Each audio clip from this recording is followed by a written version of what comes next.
तो आज बात करते हैं country by country reporting. Country by country reporting CBCR बहुत इम्पॉर्टेंट पार्ट है ट्रांसफ़र प्राइसिंग रिपोर्टिंग का।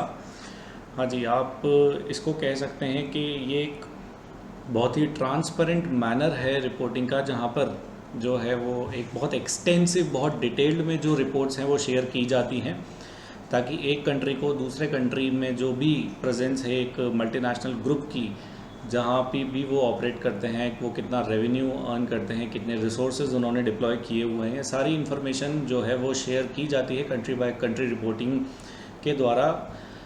वापस से मैं बता देता हूँ, कंट्री बाय कंट्री रिपोर्टिंग बहुत इंपॉर्टेंट एस्पेक्ट है ट्रांसफर प्राइसिंग रिलेटेड रिपोर्टिंग का। अब कंट्री बाय कंट्री रिपोर्टिंग हमें लाने की ज़रूरत क्या पड़ी, व्हाट इज़ द इम्पोर्टेंस। हाँ जी, बीईपीएस तो एक रिस्क है ही, बेस इरोजन प्रॉफिट शिफ्टिंग जो मल्टीनेशनल कंपनीज करती हैं उस कंट्री में जाके अपने प्रॉफिट्स डिक्लेयर करती हैं जहाँ पे सबसे कम टैक्स रेट है। तो ये समस्या जो है काफ़ी बढ़ती जा रही थी। तो यहाँ पे OECD organisation for economic cooperation development ने एक नया रिपोर्टिंग सिस्टम जो है वो इवॉल्व किया, जिसको हम बोलते हैं country by country reporting.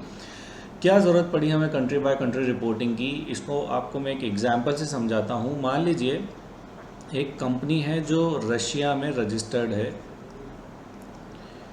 Registered in Russia.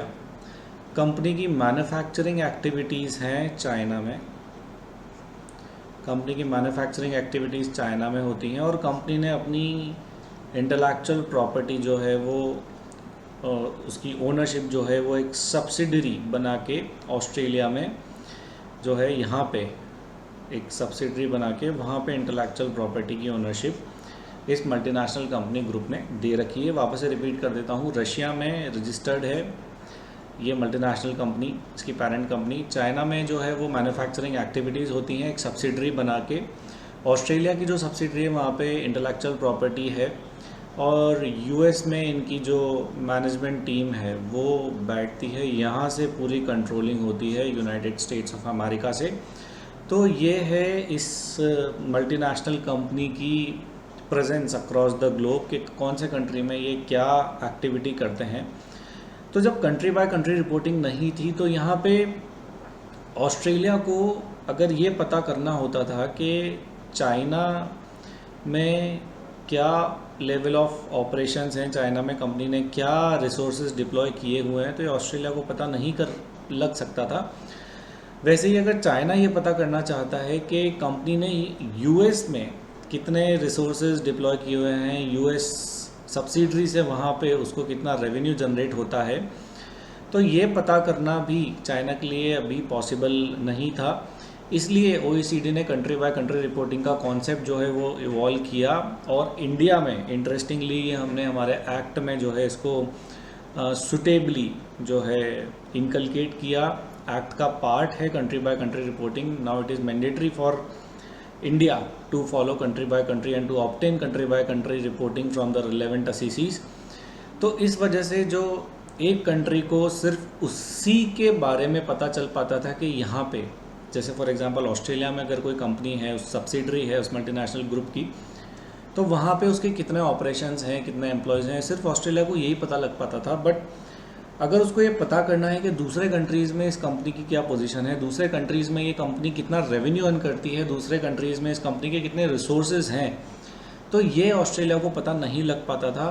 For example अब कंट्री बाय कंट्री रिपोर्टिंग की वजह से सिस्टम और ट्रांसपेरेंट हुआ है। कंपनी को जो टैक्स चुराने की, मल्टीनेशनल कंपनी को जो टैक्स चुराने की एक्टिविटी होती थी उस पर कुछ लेवल तक जो है वो रोक लगी है इस कंट्री बाय कंट्री रिपोर्टिंग से। क्यों? क्योंकि कंट्री बाय कंट्री रिपोर्टिंग से सब चीज़ें जो है ट्रांसपेरेंट हो जाती हैं। एक ग्रुप एज अ होल को सब कुछ डिक्लेयर करना पड़ता है लगभग हर उस कंट्री में जहाँ पर उसकी ऑपरेशंस हैं, और सिर्फ उसी कंट्री से रिलेटेड डिक्लेरेशन जो है वो रिपोर्ट्स में नहीं जाते हैं, उसके ग्रुप एज अ होल की डिटेल उस कंट्री बाय कंट्री रिपोर्टिंग में जाती है कि अगर फॉर एग्जांपल उसकी प्रेजेंस 10 कंट्रीज़ में है तो 10 कंट्रीज़ में उसने कितना रेवेन्यू अर्न किया, उसने कितना प्रॉफिट डिक्लेयर किया, वहाँ पे कितना टैक्स पे किया, वहाँ पे उसके कितने एम्प्लॉयज़ हैं, वहाँ पे उसका कैपिटल स्ट्रक्चर क्या है, ये सारी चीज़ें कंट्री बाय कंट्री रिपोर्टिंग में अब रिपोर्ट करना कंपलसरी है एक मल्टीनेशनल कंपनी को। तो इस तरीके से ये ट्रांसपेरेंसी लाती है रिपोर्टिंग, और जो रिस्क है प्रॉफिट शिफ्टिंग का वो इससे काफ़ी लेवल तक रिड्यूस हुआ है। हाँ जी, तो requirements as per OECD report on action 13 of BEPS action plan, जो रिक्वायरमेंट है कंट्री बाय कंट्री रिपोर्टिंग की वो हमें OECD रिपोर्ट से मिलती है on action 13 of base erosion and profit shifting action plan. Report क्या देती है हमें? Report provides for revise standard for transfer pricing documentation. Transfer pricing documentation का एक ऑल टुगेदर रिवाइज स्टैंडर्ड हमें ये कंट्री बाय कंट्री रिपोर्टिंग देती है। एक टैम्पलेट देती है, एक फिक्स टैम्पलेट है जो कि 3 टियर टैम्पलेट है जिसके 3 लेवल्स हैं, 3 कैटेगरीज हैं, आगे बात करेंगे डिटेल में। एक टैम्पलेट है for country by country reporting of income, earnings, taxes paid and certain measure of economic activity. हाँ जी, तो एक टैम्पलेट एक स्टैंडर्ड फॉर्मेट है जिस फॉर्मेट के अनुसार जो है वो डिटेल शेयर होगी कंट्री बाय कंट्री रिपोर्टिंग में। अगर इंडिया को फॉर एग्जांपल एक मल्टीनेशनल कंपनी की प्रेजेंस देखनी है अक्रॉस द ग्लोब, तो India easily country by country reporting को रेफर करते हुए देख सकता है। और इवन अब इंफॉर्मेशन एक्सचेंज प्रोग्राम्स भी हैं। अगर इंडिया को फॉर एग्जांपल यूएस से कोई डिटेल मांगनी है तो यूएस वो इन्फॉर्मेशन इंडिया के साथ एक्सचेंज करके शेयर कर सकता है और इंडिया अपनी कंट्री बाय कंट्री रिपोर्टिंग की डिटेल उस इन्फॉर्मेशन से वेरीफाई कर सकता है। तो ये है requirement as per OECD report on action 13 of base erosion and profit shifting action plan.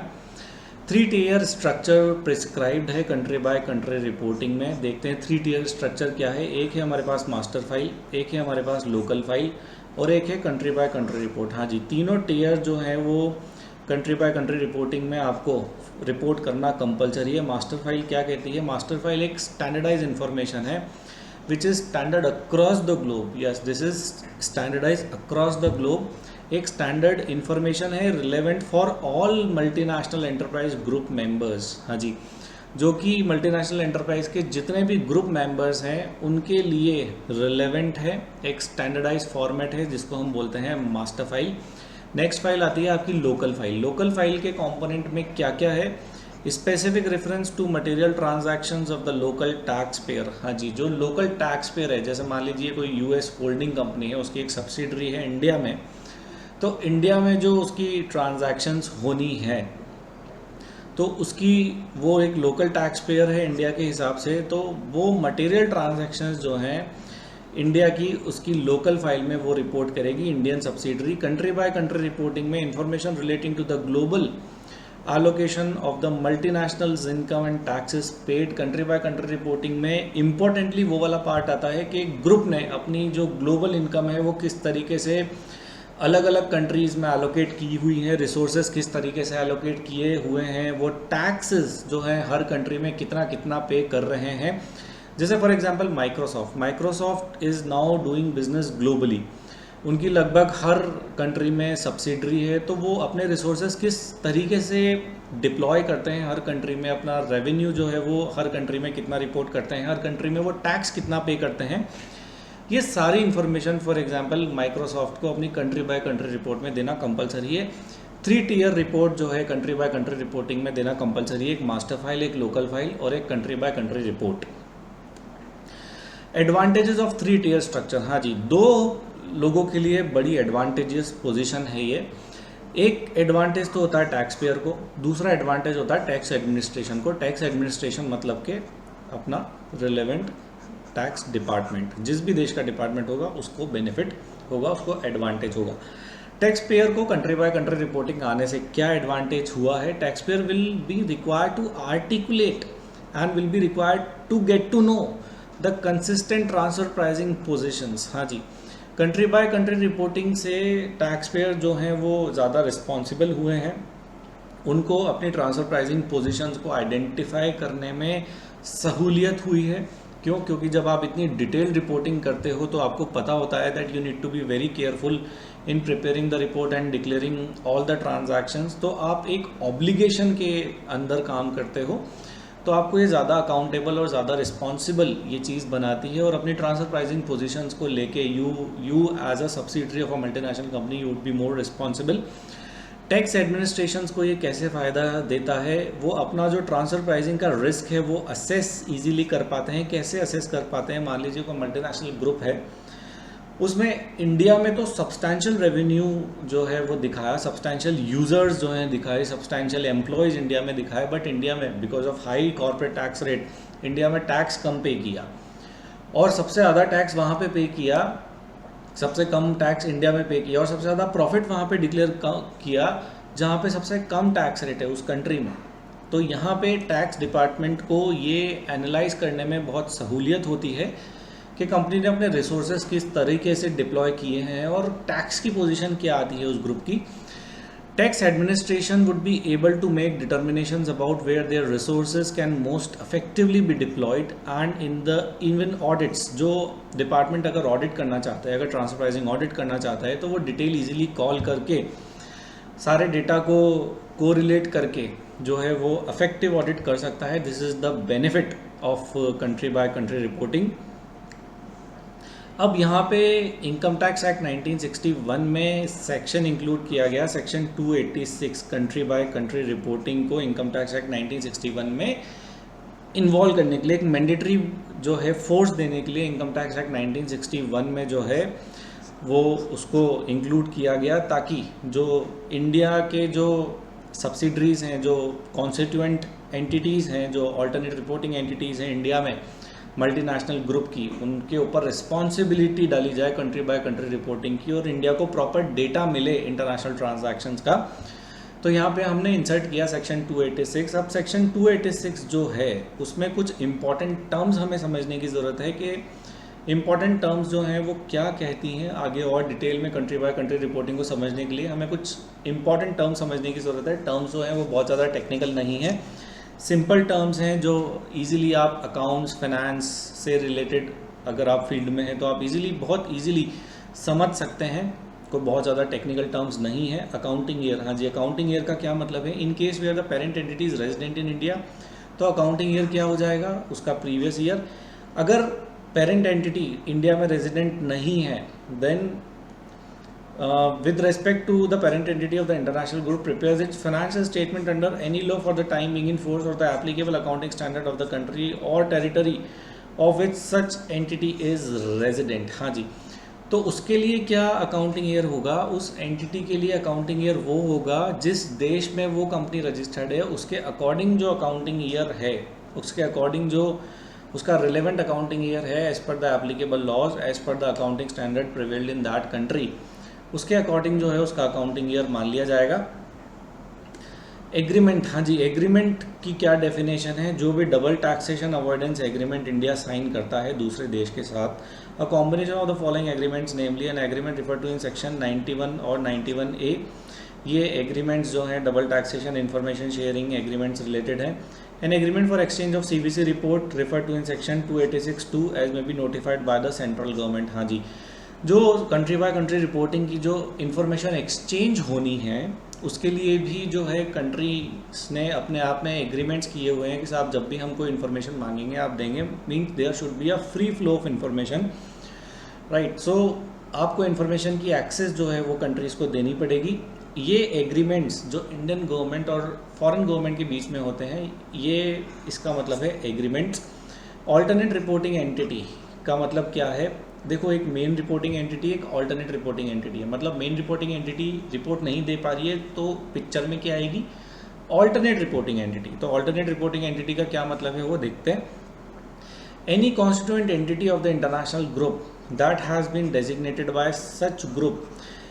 International group की कोई कॉन्स्टिट्यूएंट एंटिटी क्या है आगे देखेंगे डेफिनेशंस में, जो कि इंटरनेशनल ग्रुप ने उसको डेजिग्नेट किया है स्पेसिफिकली कि साहब हमारे ग्रुप में 18 कंपनियां हैं और हम इस एक कंपनी को जो है डेजिग्नेट करते हैं in place of the parent entity to furnish the CBC report in the country और territory in which the set constituent entity is resident on behalf of such group.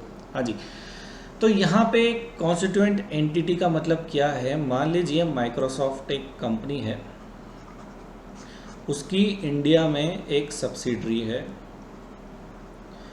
तो इंडिया की जो subsidiary है ये Microsoft group as a whole, Microsoft parent company which is in US, तो इस US company की एक कॉन्स्टिट्यूएंट एंटिटी है। तो ये पेरेंट कंपनी जो है ये ऑथराइज करेगी इंडियन सब्सिडरी को that you become the alternate reporting entity for Indian purposes. क्यों? क्योंकि ये इंडियन सब्सिडरी जो है ये रेजिडेंट इन इंडिया है, तो इसको बोलते हैं हम ऑल्टरनेट रिपोर्टिंग एंटिटी। मतलब अब इंडिया में माइक्रोसॉफ्ट यूएस की जगह पर कौन रिपोर्टिंग करेगी? Indian subsidiary of Microsoft. Next देखते हैं कॉन्स्टिट्यूएंट एंटिटी क्या है। Any separate entity of an international group that is included in the consolidated financial statement. कोई भी एंटिटी जो उसके कंसोलिडेटेड फाइनेंशियल स्टेटमेंट में फाइनेंशियल रिपोर्टिंग पर्पस के लिए इंक्लूड की जाती है। मतलब कि एक पेरेंट एंटिटी जब अपने फाइनेंशियल स्टेटमेंट को कंसोलिडेट करेगी तो वो जिन भी कंपनीज का डेटा अपने साथ कंसोलिडेट करेगी उनको आप कॉन्स्टिट्यूएंट एंटिटी कह सकते हैं। Any such entity that is excluded from the consolidated financial statement of the international group solely on the basis of size और मटेरियलिटी। हाँ जी, अब यहाँ पे सवाल ये आता है कि सर कंसोलिडेट करते वक्त अगर किसी एंटिटी को पेरेंट एंटिटी ने कंसिडर नहीं किया तो क्या वो कॉन्स्टिट्यूएंट एंटिटी नहीं बनेगी? नहीं, ऐसा नहीं है। वो कॉन्स्टिट्यूएंट एंटिटी बनेगी अगर पेरेंट ग्रुप ने उसको कंसोलिडेशन पर्पस के लिए इग्नोर किया है because of any reason, it may be materiality और it may be size of the subsidiary. अगर उसको कंसिडर नहीं किया है तब भी उसको कॉन्स्टिट्यूएंट एंटिटी जो है वो माना जा सकता है। कॉन्स्टिट्यूएंट एंटिटी में एक परमानेंट एस्टैब्लिशमेंट भी आते हैं। परमानेंट एस्टैब्लिशमेंट मतलब fix place of business of any foreign company in India. This is the definition of permanent establishment. Permanent establishment जो है वो भी कॉन्स्टिट्यूएंट एंटिटी की कैटेगरी में माने जाएंगे। हाँ जी, तो 3 कैटेगरी इंपॉर्टेंटली हमारे पास है। कोई भी एंटिटी जो कंसोलिडेटेड फाइनेंशियल स्टेटमेंट का पार्ट बनेगी, वो एंटिटी जो कंसोलिडेटेड फाइनेंशियल स्टेटमेंट का पार्ट नहीं बनेगी because of size of the entity और because of the materiality concept और permanent establishment of the group. Permanent establishment इनके भी हो सकते हैं, इन कॉन्स्टिट्यूएंट एंटिटीज़ के भी। हाँ जी, ग्रुप का क्या मतलब है? This includes a parent entity. यहाँ पे it includes a parent entity and all the entities in respect of which for the reasons of ownership और control a consolidated financial statement for reporting purpose is required to be prepared. हाँ जी, group का क्या मतलब है? Group का मतलब है एवरीथिंग, सारी constituent entity plus parent entity, इन सबको आप अगर मिला देंगे तो it becomes the multinational group, a group as a whole. Now, what is consolidated financial statement? The financial statement of an international group in which assets, liabilities, income, expense and cash flow of the parent entity and the constituent entities are presented as those of a single economic entity। जब भी हम financial reporting में accounts में consolidated financial statement जो है वो पढ़ते हैं तो यहाँ पे कंसोलिडेटेड फाइनेंशियल स्टेटमेंट्स वैसे ही हैं जैसे वहाँ पर होते हैं कि आप अपने पूरे ग्रुप के फाइनेंशियल स्टेटमेंट्स को कंसोलिडेट कर लीजिए और ये मान लीजिए कि ये एक सिंगल इकोनॉमिक एंटिटी है। इसको बोलते हैं consolidated financial statement. International group क्या है? एनी ग्रुप दैट इंक्लूड्स 2 और मोर एंटरप्राइजेस। हाँ जी, ग्रुप कब बनेगा? जब 2 या 2 से ज़्यादा एंटरप्राइज होंगे which are resident of a different country और टेरिटरी, जो इंडिया के अलावा किसी और कंट्री के रेजिडेंट हैं, इंडिया टेरिटरी के अलावा किसी और टेरिटरी के रेजिडेंट हैं। क्यों? क्योंकि इंटरनेशनल ग्रुप की बात हो रही है, ग्रुप की बात नहीं हो रही है। An enterprise being a resident of one country और territory which carries on any business through a permanent establishment in other country और कंट्रीज। तो ये है हमारी डेफिनेशन इंटरनेशनल ग्रुप की। पेरेंट एंटिटी, हाँ जी, पेरेंट एंटिटी क्या है? पेरेंट एंटिटी एक कॉन्स्टिट्यूएंट एंटिटी है किसकी? इंटरनेशनल ग्रुप की, डायरेक्टली और indirectly as an interest in one और more of the other constituent entities of the international group such that it is required to prepare a consolidated financial statement. Parent entity कौन होती है? जो अपने सारे constituents के financial statements को अपने अंदर कंसोलिडेट करती है। तो ये डेफिनेशन भी यही कहती है पेरेंट एंटिटी के बारे में।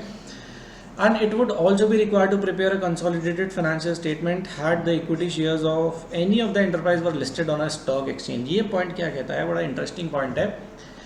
अगर किसी भी कॉन्स्टिट्यूएंट एंटिटी के शेयर्स जो हैं वो स्टॉक एक्सचेंज में लिस्टेड हैं तो जो पेरेंट एंटिटी है उसको अपनी कंसोलिडेटेड फाइनेंशियल स्टेटमेंट जो है वो प्रिपेयर करने होते हैं। तो यहाँ पे पेरेंट एंटिटी वो एंटिटी है जो अपने सारे कॉन्स्टिट्यूएंट एंटिटीज़ को अपने फाइनेंशियल स्टेटमेंट में कंसोलिडेट करेगी because any of the enterprise of the parent entity is listed और to be listed on a recognised stock exchange. Permanent establishment क्या है? Permanent establishment includes, this is inclusive definition, includes a fixed place of business through which the business of the enterprise is wholly और partly carried on. Reporting accounting year क्या है? जिस accounting year की आप reporting करते हैं उसको हम बोलते हैं reporting accounting year. The accounting year in respect of which the financial and operation results are required to be reflected in the report to be furnished every year by the parent entity. कौन से reports? आप country by country reporting की report की बात हो रही है.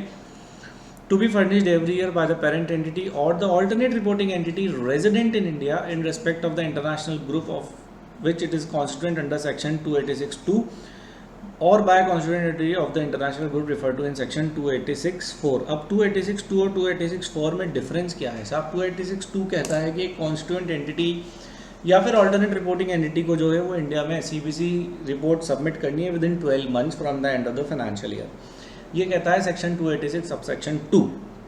Section 286 subsection 4 ये कहता है कि साहब कॉन्स्टिट्यूएंट एंटिटी को जो है वो रिपोर्टिंग देनी है within 6 months from the date of report of the failure. Systemic failure की बात हो रही है यहाँ पे सेक्शन 286 सबसेक्शन 4 की.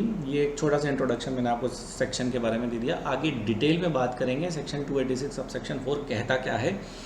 हाँ जी, तो जिस अकाउंटिंग ईयर के लिए रिपोर्ट पेश हो रही है, रिपोर्ट सबमिट हो रही है, उसको हम बोलते हैं रिपोर्टिंग अकाउंटिंग ईयर. हाँ जी, तो रिपोर्टिंग एंटिटी क्या है? The constituent entity including the parent entity और the alternate reporting entity that is required to furnish a report required under section 286(2) और 286(4). तो वो बन जाएगी रिपोर्टिंग एंटिटी. मतलब वो एंटिटी जो अपनी country by country reporting India में सबमिट करेगी उसको बोलते हैं हम reporting entity. Now, what is systemic failure? Systemic failure means a failure of a permanent nature, of a failure of a more damaging nature. वो failure जो आपको ज़्यादा डैमेज दे सकता है या फिर जो continuous nature का failure है उसका हम बोलते हैं systemic failure. Now, what is systemic failure? Systemic failure with respect to a country or territory means that the country or territory has an agreement with India providing for exchange of information on the nature referred to in section 286(2). But in violation of the said agreement it has suspended automatic exchange. हाँ जी, systemic failure उस देश की reporting से related क्या है? Systemic failure वो failure है जहाँ पे दूसरे कंट्री का इंडिया के साथ एक्सचेंज ऑफ इंफॉर्मेशन का एग्रीमेंट तो है बट वो कंट्री उस एग्रीमेंट को ऑनर नहीं करता, इंडिया के साथ जो है वो एक्सचेंज इन्फॉर्मेशन नहीं करता है और उस एग्रीमेंट को प्रोविजंस को जो है वो इस एग्रीमेंट के क्लॉजेस को जो है वो वायलेट करता है और has persistently failed to automatically provide to India the report in its position in respect of any international group having a constituent entity resident in India. हाँ जी, और उसके बाद वो परसिस्टेंटली कंटिन्यूसली जो है वो ऑटोमेटिक एक्सचेंज ऑफ इंफॉर्मेशन के ग्राउंड पे फेलियर है. वो automatic exchange of information India के साथ नहीं करता है उसके इंटरनेशनल ग्रुप के बारे में, और जबकि उसकी एक कॉन्स्टिट्यूएंट एंटिटी जो है, कॉन्स्टिट्यूएंट एंटिटी मतलब उसका पी हो सकता है, उसकी सब्सिडरी हो सकती है जो कि इंडिया में है और इंडिया में रेजिडेंट है. अब बात करते हैं threshold limit for applicability of country by country reporting, जो बात करता है सेक्शन 286 सबसेक्शन 7. हाँ जी, एप्लीकेबल कब होगी कंट्री बाय कंट्री रिपोर्टिंग? जब टोटल कंसोलिडेटेड ग्रुप का रेवेन्यू कंसोलिडेटेड फाइनेंशियल स्टेटमेंट्स के अकॉर्डिंग कब के for preceding year is more than 5500 crore rupees. हाँ जी, जब तक कंसोलिडेटेड फाइनेंशियल स्टेटमेंट्स के हिसाब से जो है पिछले साल का रेवेन्यू 5500 करोड़ रुपए से ज़्यादा का नहीं होगा, तब तक कंट्री बाय कंट्री रिपोर्टिंग के प्रोविजंस जो हैं वो एप्लीकेबल नहीं होंगे. मतलब कंट्री बाय कंट्री रिपोर्टिंग के प्रोविजंस कब एप्लीकेबल होंगे? जब कंसोलिडेटेड फाइनेंशियल स्टेटमेंट्स में रेवेन्यू जो है वो 5500 करोड़ रुपए से ज़्यादा होगा ग्रुप एज अ होल का, as per consolidated financial statements. अगर रेवेन्यू जो है वो फाइनेंशियल स्टेटमेंट्स में फॉरेन करेंसी में कोटेड है तो उसको कन्वर्ट कैसे करेंगे इंडियन रुपीज़ में? टेलीग्राफिक ट्रांसफ़र बाइंग रेट जो है वो कंसिडर करके उसकी एक्सचेंज रेट जो है अप्लाई करके आप उसको INR में कन्वर्ट कर सकते हो. कब की TTBR लेनी है? TTBR मतलब telegraphic transfer buying rate last day of the preceding financial year, मतलब पिछले फाइनेंशियल ईयर के लास्ट डेट पे आप उसका टर्नओवर जो है वो चेक कर सकते हो अगर वो फॉरेन करेंसी में है तो. Time limit for furnishing CBC report. हाँ जी, सीबीसी रिपोर्ट टाइम लिमिट क्या है फर्निश करने की, बताता है हमें section 286 subsection 2, parent entity of an international group और द ऑल्टरनेट रिपोर्टिंग एंटिटी, दोनों में से कोई भी जो है वो रिपोर्टिंग कर सकता है सीबीसी रिपोर्टिंग। अगर पेरेंट एंटिटी ने किसी अल्टरनेट रिपोर्टिंग एंटिटी को ऑथराइज किया हुआ है इस पर्पस के लिए, तो वो अल्टरनेट रिपोर्टिंग एंटिटी भी जो है वो country by country reporting India में कर सकती है। कब? अगर वो रेजिडेंट इन इंडिया है तो उसको किसको रिपोर्ट देनी है? Director general of income tax risk assessment को हर रिपोर्टिंग अकाउंटिंग ईयर की। कब? With in 12 months from and of the said reporting accounting year. किस फॉर्मेट में? एक प्रिस्क्राइब फॉर्म है, फॉर्म नंबर 3CE-AD। हाँ जी, मतलब क्या है, तो पेरेंट एंटिटी या फिर reporting entity, alternate reporting entity जो है वो रिपोर्ट कर सकती है इंडिया में। ऑल्टरनेट रिपोर्टिंग एंटिटी जो है वो रेजिडेंट इन इंडिया होगी। किसको रिपोर्ट करना है? Director general of income tax risk assessment को। कब रिपोर्ट करना है? Within 12 months from the end of the previous accounting year. किस फॉर्म में रिपोर्ट करना है? Form number 3CE-AD। यह है specific reporting requirement in India about country by country reporting. Details to be furnished by constituent entity resident in India. अभी constituent entity जो है वो क्या डिटेल देगी? Every constituent entity resident in India of an international group having parent entity that is non resident in India. वो constituent entity जो India में है, इंडिया में रेजिडेंट है, और उसकी पेरेंट एंटिटी बाहर है, इंडिया से बाहर, और वो इंडिया में रेजिडेंट नहीं है, वो एक नोटिफिकेशन, एक इंफॉर्मेशन देगी director general of income tax risk assessment को एटलीस्ट 2 months prior to the due date for furnishing CBC report. At least 2 महीने पहले, अपनी सीबीसी रिपोर्ट फर्निश करने के 2 महीने पहले वो कॉन्स्टिट्यूएंट एंटिटी नोटिफाई करेगी डीजीआईटी रिस्क असेसमेंट को। क्या नोटिफाई करेगी? कि वो ऑल्टरनेट रिपोर्टिंग एंटिटी इस इंटरनेशनल ग्रुप की है या नहीं है, और the details of the parent entity और द ऑल्टरनेट रिपोर्टिंग एंटिटी। अगर वो नहीं है तो पेरेंट एंटिटी की डिटेल्स वो सबमिट करेगी, पूरी डिटेल, और ऑल्टरनेट रिपोर्टिंग एंटिटी कौन है वो भी वो सबमिट करेगी, if any of the international group and the country of territory, और वो ये भी बताएगी कि कंट्री कौन सा है उनका, पेरेंट एंटिटी का और अल्टरनेट रिपोर्टिंग एंटिटी का, of which the said entities are resident, वो जहां पर रेजिडेंट है। हाँ जी, ये डिटेल कॉन्स्टिट्यूएंट एंटिटी को जो कि इंडिया में रेजिडेंट है देनी पड़ेगी फॉर्म नंबर 3CE-AC में। कब देनी है? एटलीस्ट 2 महीने पहले from the submission of country by country reporting. अभी आपको ये डाउट होगा कि ये जो रिपोर्टिंग है स्पेशल नेचर की, जो कॉन्स्टिट्यूएंट एंटिटी को जो इंडिया में रेजिडेंट है ये करनी है डीजीआईटी रिस्क असेसमेंट को, इसका क्या लॉजिक है? इसका ये लॉजिक है कि जब भी country by country reporting DGIT risk assessment के पास पहुंचेगी तो उनको ये पता होना चाहिए कि कौन कॉन्स्टिट्यूएंट एंटिटी है जो country by country reporting submit करेगी, और उसकी पेरेंट एंटिटी और अल्टरनेट रिपोर्टिंग एंटिटी जो है वो कहाँ पे, किधर रेजिडेंट है, कौन से देश में रेजिडेंट है। ये रिपोर्ट करना कॉन्स्टिट्यूएंट एंटिटी को इसलिए कंपलसरी है क्योंकि जब तक country by country report DGIT income risk assessment के पास पहुंचेगी तब तक वो बाकी देश से, बाकी दूसरे कंट्रीज से अपना रिलेवेंट डेटा जो है वो मंगा पाएंगे और रिलेवेंट इन्फॉर्मेशन गैदर कर पाएंगे। जब तक उनके पास 2 महीने तक का टाइम दिया हुआ है, उनके पास कंट्री बाय कंट्री रिपोर्टिंग पहुंच जाएगी, और वो फिर जो रिपोर्ट का डेटा है उसको कोरिलेट करके चेक कर सकते हैं कि कहीं कुछ सस्पेक्टेड चीज़ तो नहीं है, कहीं कुछ इनका असेसमेंट ओपन करने या रीओपन करने की ज़रूरत तो नहीं है। इस वजह से एक रेजिडेंट कॉन्स्टिट्यूएंट एंटिटी को 2 महीने पहले ये जानकारी जो है डिपार्टमेंट को देनी होती है कि साहब जो पेरेंट एंटिटी है वो कहाँ की है, कहाँ पे वो रेजिडेंट है, और अल्टरनेट रिपोर्टिंग एंटिटी जो वो कौन है और वो कहाँ की रेजिडेंट है। ये 2 महीने पहले रेजिडेंट कॉन्स्टिट्यूएंट एंटिटी को डीजीआईटी इनकम टैक्स को जो है एटलीस्ट 2 महीने पहले ये डिटेल सबमिट कर देनी है। Details information to be included in the CBC report. Country by country reporting में कौन कौन सी इन्फॉर्मेशन आपको इंक्लूड कर देनी है ये बताएगा हमें section 286 subsection 3।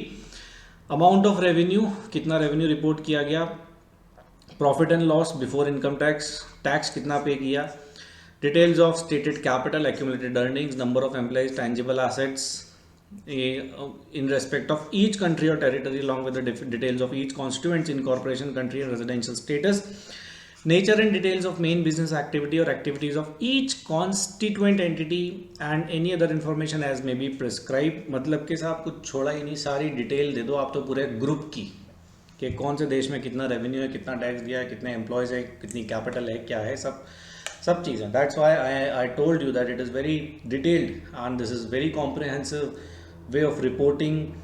And this is one of the most important reporting part of transfer pricing, that is country by country reporting. This shall be, और जो भी रिपोर्ट का डेटा जाएगा वो होगा OECD BAPS report on action plan 13 के according. हाँ जी, furnishing of CBC report by resident constituent entity, जिसकी बात करता है section 286 subsection 4. A constituent entity of an international group which is resident in India other than the parent entity or the alternate reporting entity shall required to furnish CBC report in form 3CEAE. सब 3CEAE में report होनी है within 12 months from the end of the reporting year to the DGIT risk assessment if the parent entity of the group resident of a foreign territory in which it is not obligated to file report of the nature of CBC report with which India does not have an arrangement for exchange of CBC report, or there has been a systemic failure of the country or territory in which such country is not exchanging information with India, even though there is an arrangement and this fact has been intimated to the entity by the prescribed authority. क्या कहता है ये section? ये section कहता है कि एक constituent entity जो कि इंटरनेशनल ग्रुप की एक कॉन्स्टिट्यूएंट एंटिटी है जो कि रेजिडेंट इन इंडिया है, राइट, जो कि पेरेंट एंटिटी नहीं है और ऑल्टरनेट रिपोर्टिंग एंटिटी भी नहीं है, उसको अपनी कंट्री बाय कंट्री रिपोर्ट देनी है. किस फॉर्म में? फॉर्म 3CEAE में 12 महीने के अंदर from the end of the previous reporting accounting year. किसको देनी है? Director general of income tax risk assessment को. क्यों? If the parent entity of the group is resident of a country और territory, right, in which it is not obligated to file report of the nature of CBC report. जहाँ पे parent entity उस country की resident है जहाँ पे उसको country by country reporting file करने की रिक्वायरमेंट मैंडेटरी नहीं है, या फिर उसके साथ उस कंट्री के साथ जहाँ पे वो पेरेंट एंटिटी रजिस्टर्ड है उसके साथ इंडिया का इंफॉर्मेशन एक्सचेंज का कोई कॉन्ट्रैक्ट या एग्रीमेंट नहीं है, या फिर वहाँ से सिस्टेमिक फेलियर है, परसिस्टेंटली वो फेल जो है वो इन्फॉर्मेशन शेयरिंग के ग्राउंड पे वो परसिस्टेंटली फेलियर है. जो इन्फॉर्मेशन इंडिया को चाहिए वो इन्फॉर्मेशन वो कंट्री कंटिन्यूसली प्रोवाइड नहीं करता है और वो इंडिया की हेल्प नहीं करता है टैक्स चोरी को रोकने में. अगर ये सारी सिचुएशन है तो कॉन्स्टिट्यूएंट एंटिटी इंटरनेशनल ग्रुप की जो कि एक ऑल्टरनेट रिपोर्टिंग एंटिटी नहीं है उसको मैंडेटरीली अपनी कंट्री बाय कंट्री रिपोर्टिंग जो है इंडिया में सबमिट करनी है within 12 months in form 3CEAE. किसको? Director general income tax risk assessment को. However, in case of the parent entity of the constituent entity is resident of a country or territory where there has been a systemic failure of the country or territory and the said failure has been intimated to such entity, the period for submission of the report would be 6 months. हाँ जी, from the end of the month in which such systemic failure has been intimated. अब यहाँ पे जो 12 months की time limit है वो compress होकर 6 months हो जाती है. तब एक कंडीशन है कि जो पेरेंट एंटिटी है वो उस देश में लोकेटेड है जहाँ पे से एक सिस्टेमिक फेलियर जो है वो सामने आता है, मतलब वो परसिस्टेंटली फेल है इंफॉर्मेशन एक्सचेंज करने में इंडिया के साथ relating to country by country reporting. India information मांगता है, वो देश इंफॉर्मेशन नहीं देता है, इंडिया कंटिन्यूसली इंफॉर्मेशन मांग रहा है, वो कंट्री इंफॉर्मेशन इंडिया को नहीं दे रहा है.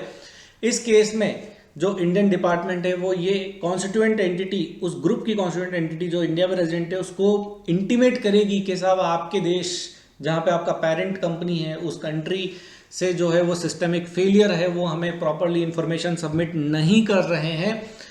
तो ये इंटीमेशन डिपार्टमेंट जो है अपनी रेजिडेंट कॉन्स्टिट्यूएंट एंटिटी को इंडिया में जो मौजूद है उसको वो देगा.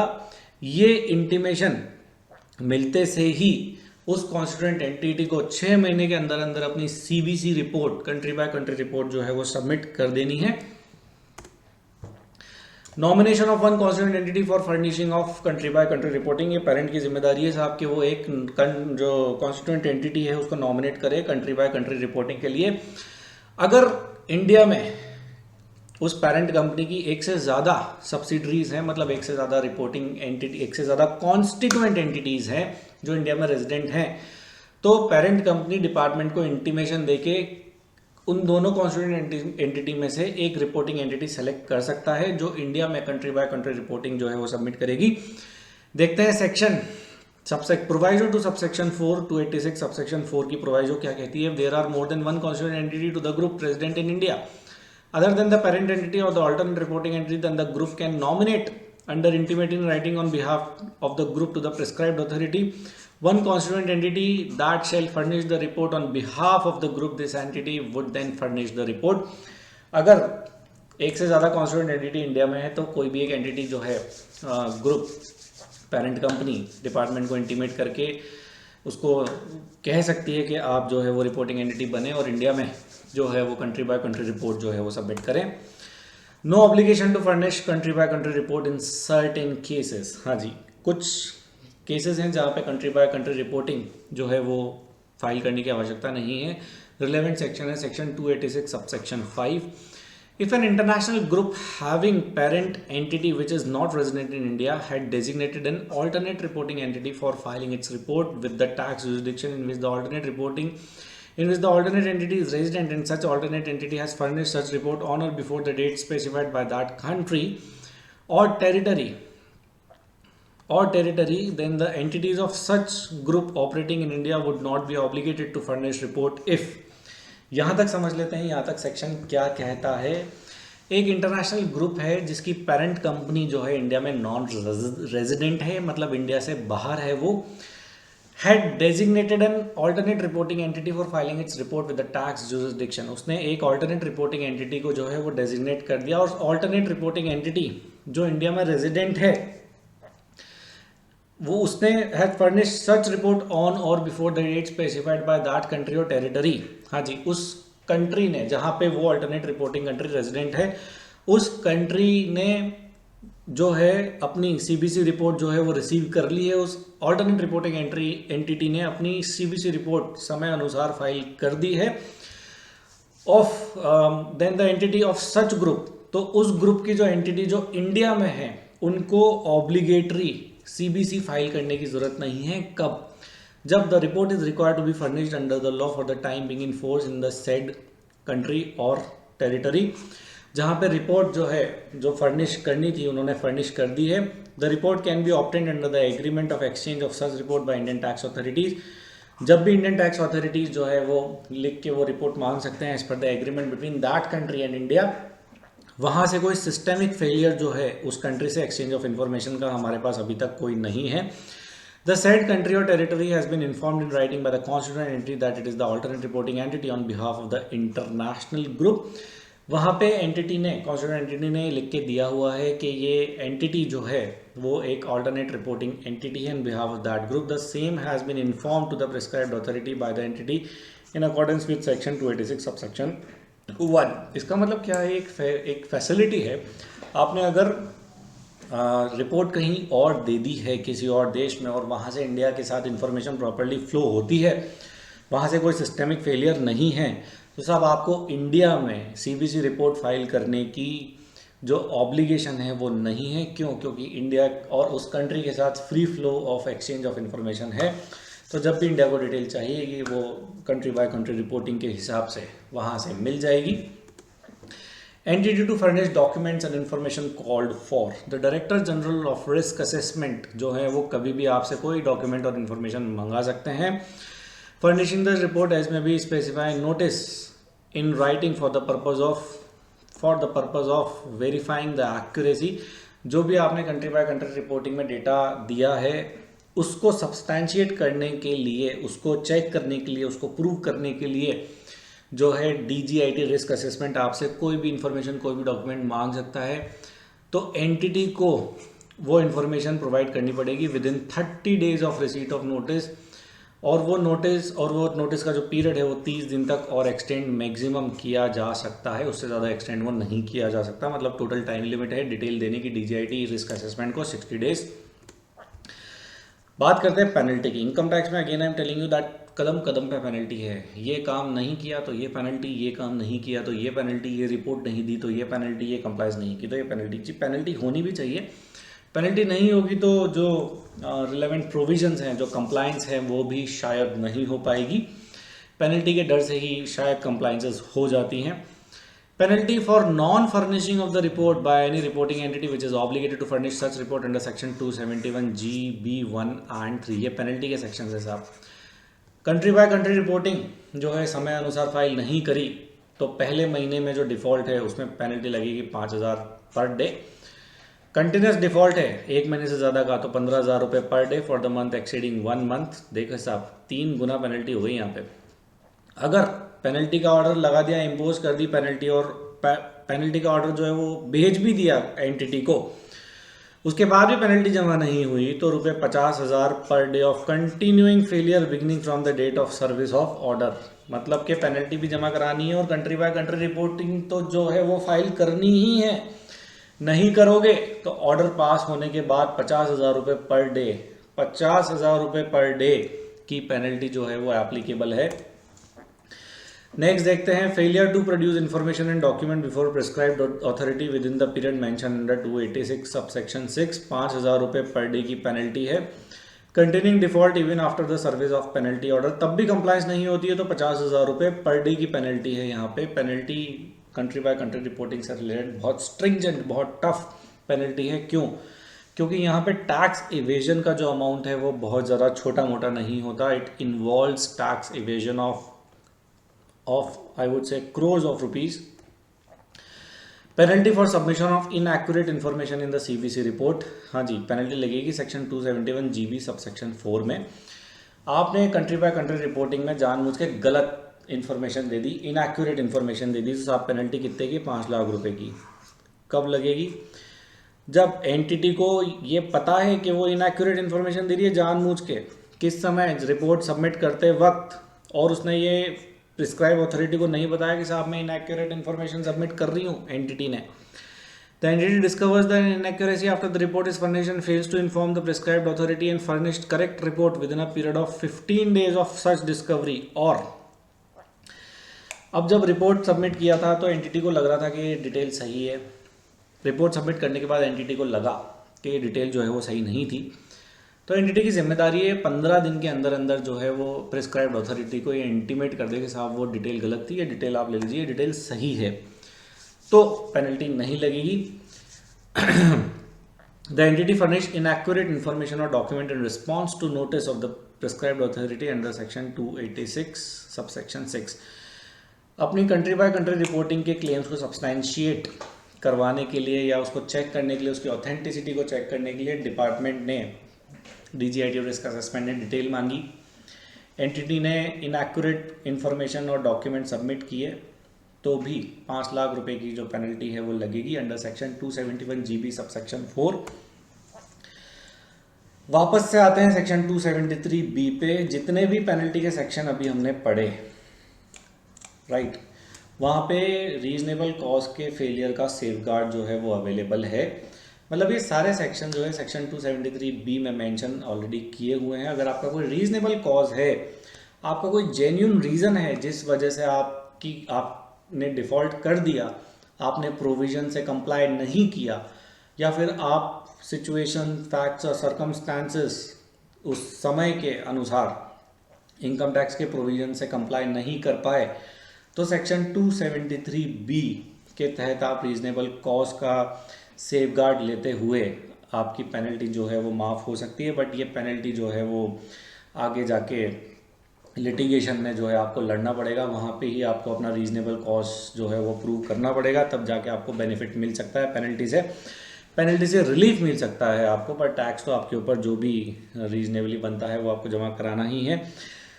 एक चीज़ और मैं बता देता हूँ कि सेक्शन 270A जो अंडर रिपोर्टिंग और मिस रिपोर्टिंग की पेनल्टी की बात करता है, अंडर रिपोर्टिंग में 50% और मिस रिपोर्टिंग में 200%, वहाँ पे ये जो रीजनेबल कॉज का सेफगार्ड है ये अवेलेबल नहीं है।